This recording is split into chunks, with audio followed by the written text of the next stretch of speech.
నా ప్రయాణం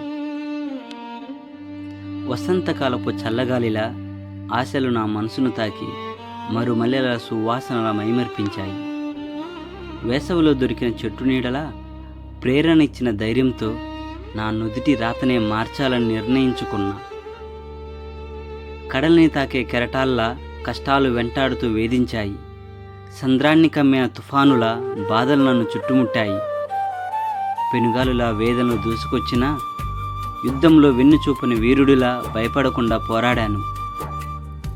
ఎండిన ఆకుల్లా ఆకలితో అలమటిస్తూ తాపానికి కరిగే హిమములా అంతరాత్మ ఘోషలో మునిగిపోయాను. ఒక క్షణం యుగంలా, మరో క్షణం నరకంలా, గండాలు బండరాయిలా పడినా మౌనంగా ముందుకు సాగాను. ఉద్యోగం కోసం పోరాడి ఓడిపోయి ఓటముల మధ్య ఒంటరిగా నిలబడి నిందలతో కన్నీటి బిందువులతో జీవితాన్ని మోస్తున్నాను. ఎగిరితే గరుత్మంతుడనై నిలబడితే ఐరావతంలా అనిపించినా ఏమీ చేయలేని స్థితిలో అగ్నికి ఆహుతైన చెట్టులా శూన్యంగా మిగిలిపోయాను. ఎప్పుడో ఈ బాధల నుండి బయటపడేది. ఓటమి నా గమ్యం కాదు, పడినా లేచి నిలబడటం నా స్వభావం, నా జీవితం.